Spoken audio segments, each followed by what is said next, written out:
sudah mulai registrasi? Sudah Mbak, yang online. Oke, sampai ruangannya ya.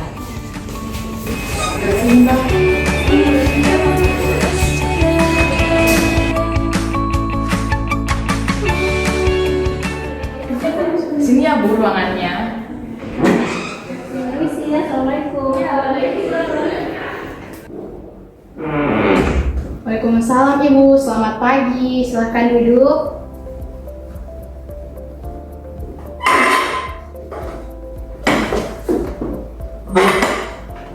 Baik Ibu, bagaimana kabarnya hari ini? Alhamdulillah baik Mbak. Bagaimana dengan posisi duduknya, apakah sudah nyaman? Oke, untuk rileks Ibu, apakah Ibu sudah rileks? Sudah Mbak. Oke, baik. Langsung saja ya kita mulai konselingnya. Jadi Ibu, perkenalkan, nama saya Andi Mutia. Saya adalah konselor atau ahli gizi yang bekerja di rumah sakit ini. Sebelumnya, apakah Ibu pernah melakukan konseling sebelumnya? Belum Mbak, belum pernah. Oh belum. Oh ya, sebelumnya Ibu atas nama siapa? Saya Fatma, ini saya namanya Hinzi.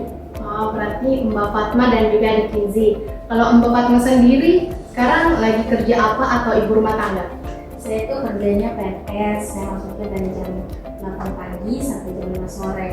Oh, baik, berarti Mbak Fatma kerjanya PNS mulai dari jam 8 sampai jam 5 sore. Kalau untuk adik Kinzi sendiri? Saya masih kuliah Mbak, kebetulan masih semester 4. Oh, adik Kinzi kuliah semester 4. Oke, baik. Nah, sebelumnya Ibu, apakah Ibu pernah melakukan cek kesehatan di dokter dan ada hasil labnya? Sudah pernah Mbak, ini hasilnya. Oke, saya lihat dulu ya Ibu.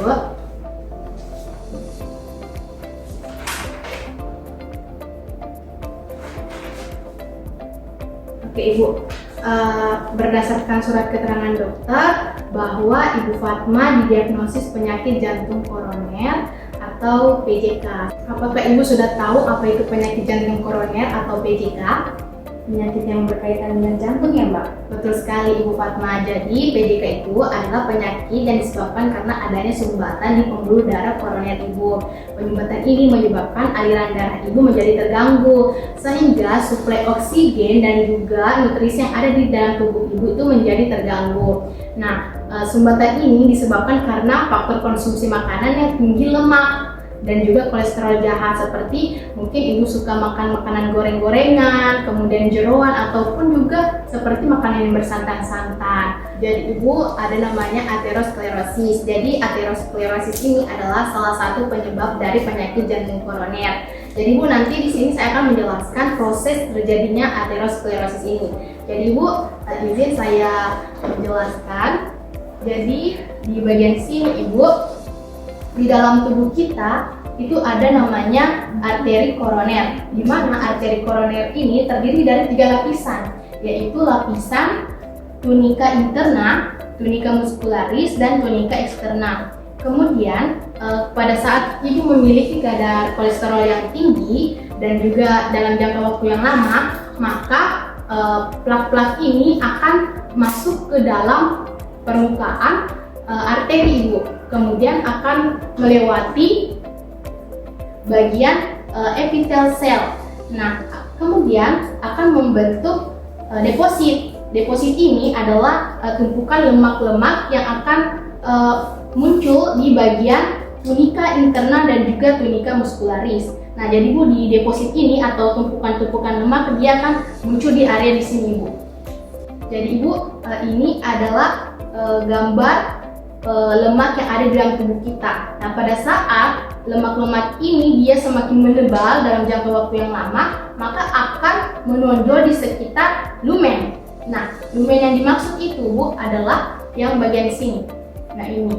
Kemudian ketika lama-lama dia akan membenjol atau tumbuh seperti tumor. Nah, tumor ini dia akan masuk ke dalam lumen ini sehingga terjadi penyumbatan di aliran darah Ibu. Nah, inilah yang menyebabkan aliran darah Ibu menjadi tersumbat. Begitu Ibu penjelasan saya terkait penyakit jantung koroner ini. Apakah Ibu sudah paham? Ya Mbak. Wah, kebetulan sekali Mbak, ibu saya ini suka sekali makan makanan yang berlemak.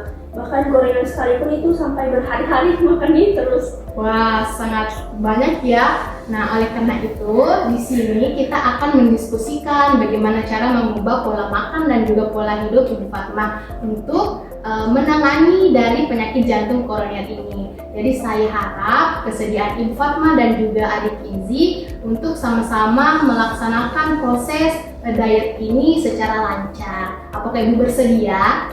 Ya Mbak. Oke. Sebelumnya, mari kita terlebih dahulu untuk mengukur berat badan, tinggi badan, dan juga lingkar pinggang dulu ya Ibu. Untuk pengukurannya nanti saya arahkan kepada Mbak Angel.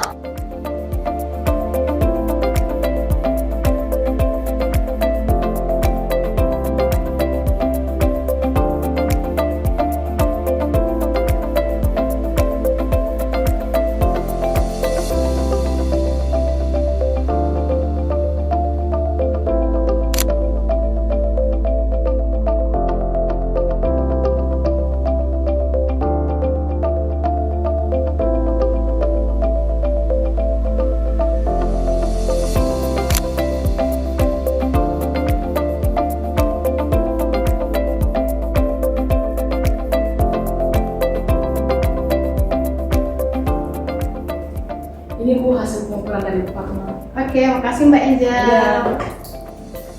Sebelumnya berat badan Ibu Fatma berapa? Berat badan Ibu sebelumnya berapa nih Mbak? Kalau nggak salah itu sekitar 59 sampai 60-an kalau nggak salah sih Mbak. Oh, oke. Jadi Ibu berdasarkan hasil pengukuran tadi bahwa berat badan Ibu Fatma 60 kg, tinggi badan 153 cm dan juga lingkar pinggang 85 cm. Hal ini menunjukkan bahwa Mbak Fatma overweight. Maksudnya bahwa berat badan Ibu Fatma ini memiliki berat badan yang melebihi dari batas yang dianjurkan. Sedangkan untuk lingkar pinggang Ibu Fatma itu melebihi dari batas maksimalnya. Jadi batas maksimalnya itu ada di angka 80 cm. Sedangkan Mbak Fatma ini 85 cm. Gitu ya Mbak. Oke, iya Bu.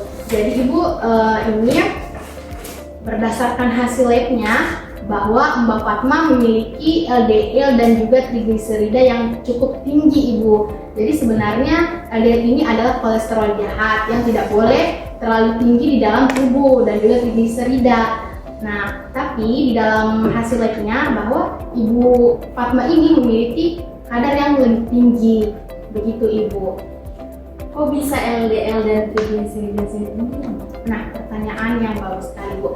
Jadi LDL dan juga trigliserida itu bisa tinggi karena disebabkan adanya faktor konsumsi makanan yang tinggi lemak dan juga kolesterol jahat Ibu. Nah, saya mau bertanya, apakah Ibu Fatma pernah atau selalu mengkonsumsi makanan yang terlalu tinggi lemak? Sebelumnya Ibu, apa yang biasa Ibu makan di kantor dan apa yang biasa Ibu konsumsi? Ya biasanya saya tuh makan yang suka yang gurih-gurih atau yang digoreng-goreng gitu Mbak. Saya biasanya suka makan pakai lauk itu pakai otak sapi ya, kalau nggak digoreng yang gulai. Baik Mbak Fatma, berarti Mbak Fatma suka mengkonsumsi makanan otak sapi. Kalau bukan digoreng berarti digulai. Selain otak sapi, adakah lain makanan yang sering Mbak Fatma makan? Saya juga biasa makan gulai jeroan sapi yang ada di rumah makan Padang itu loh Mbak. Oke, berarti Mbak Fatma juga suka jeroan sapi. Nah, biasanya Mbak Fatma makan jeroan sapinya berapa kali Mbak? Dalam seminggu itu saya bisa makan 4-5 kali sama teman-teman kantor. Oke Ibu, selain itu biasanya makanan apa saja ketika pada saat makan siang di kantor, dan kalau sayur yang paling sering apa itu? Ya yang ada di rumah makan Padang itu loh Mbak. Kalau sayurnya paling saya makan sayur gulai daun singkong. Kalau di rumah itu saya masaknya yang santan-santan gitu Mbak. Saya nggak terlalu suka yang bumbu. Oke, jadi Ibu suka sayur yang bersantan ya? Kalau buah-buahan yang paling sering dikonsumsi buah apa? Kalau buah-buahan itu saya jarang konsumsi Mbak. Saya paling konsumsi itu melon sama semangka. Itu pun kalau hari Sabtu atau Minggu, hari libur gitu Mbak. Oh, oke. Berarti Ibu Fatma suka mengkonsumsi buah melon dan juga semangka, itu pun di hari Minggu. Setelah itu, apakah Ibu sering melakukan olahraga Ibu? Kalau misalkan sering, dalam satu pekan itu biasanya berapa kali? Kalau olahraga saya tuh jarang banget Mbak. Paling hari Jumat itu senam di kantor doang Mbak. Oh, berarti senam itu pun di hari Jumat. Oke. Nah, kalau di kantor, Mbak Fatma kegiatannya apa saja? Paling saya ngetik aja karena kan saya kerja sebagai administrasi gitu Mbak. Oke, ngerti. Oke, Mbak Fatma, berdasarkan hasil konseling tadi bahwa Mbak Fatma suka mengkonsumsi makanan yang tinggi kolesterol seperti otak sapi, jeroan, santan-santan, goreng-gorengan, dan Mbak Fatma jarang melakukan olahraga dan juga jarang mengkonsumsi buah dan juga sayur. Wah, berarti saya harus merubah itu semua ya Mbak. Nah, tepat sekali Ibu. Setelah kita mengetahui kesalahan pola makan Ibu, sekarang kita diskusikan bersama-sama untuk mengenai diet apa yang harus Ibu terapkan setelah proses konseling ini. Jadi, Ibu Fatma, apakah siap berkomitmen untuk melaksanakan diet yang nanti akan kita bahas, Ibu? Insya Allah saya siap Mbak. Oke. Baik Ibu Fatma, untuk mengurangi asupan makanan digoreng dan bersantan, apakah Ibu Fatma siap jika harus mengurangi makanan gorengan, Bu? Kira-kira Ibu sanggup mengurangi berapa gorengan, Bu, sehari? Kemudian, bagaimana jika kita coba 1 hari 1 gorengan dan maksimal 2 kali makanan bersantan dalam sepekan? Wah, kalau saya kurang yakin sih Mbak. Soalnya ini ibu saya saja bisa sampai 7-8 gorengan kalau nggak salah dalam sehari. Ini malah disuruh dalam 1 hari 1. Kayaknya saya nggak kurang. Saya kurang yakin sih Mbak. Betul kata anak saya Mbak, kalau sehari 1 gorengan sih saya rasa belum sanggup. Kalau gimana kalau 2 gorengan dalam sehari, terus kalau makanan bersantan sih saya optimis bisa 2 kali dalam seminggu maksimal.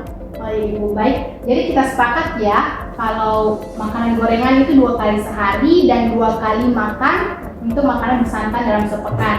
Nah, untuk makanan tinggi kolesterol Ibu, bagaimana jika Ibu mulai mengganti kebiasaan Ibu untuk mengkonsumsi jeroan sapi dengan mengkonsumsi ikan dan ayam Ibu? Oh, berarti saya harus ganti ikan dan ayam ya Mbak? Nah, betul sekali Mbak Fatma. Jadi kita sepakat ya. Sepakat Mbak. Oke.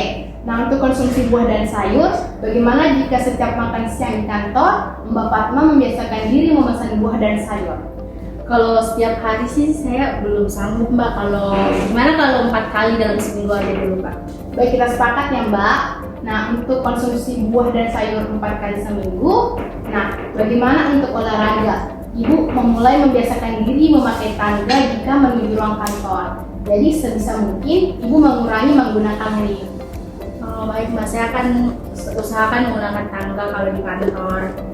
Baik Mbak Fatma, berarti kita sepakat ya. Jadi nanti Mbak Fatma mengulangi dan mengingat 4 poin yang sudah kita tuliskan. Bagaimana Mbak?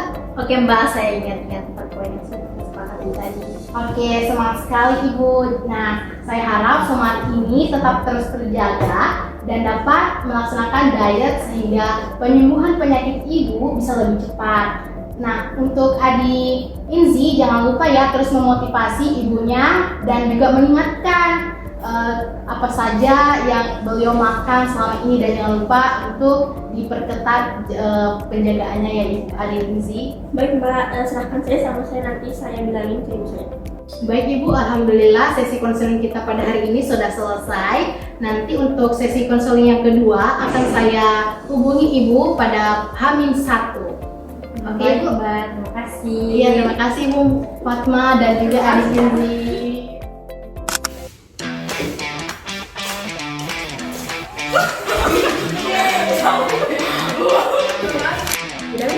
Iya. Jadi Ibu, ada namanya aterosklerosis. Jadi aterosklerosis ini adalah penyakit yang disebabkan lambung. Jadi saya harus menggunakan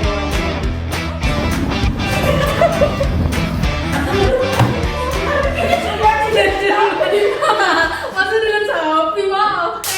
Wih, sudah 50 kali nih. Maaf Fadil, maaf ya teman-teman yang ada di luar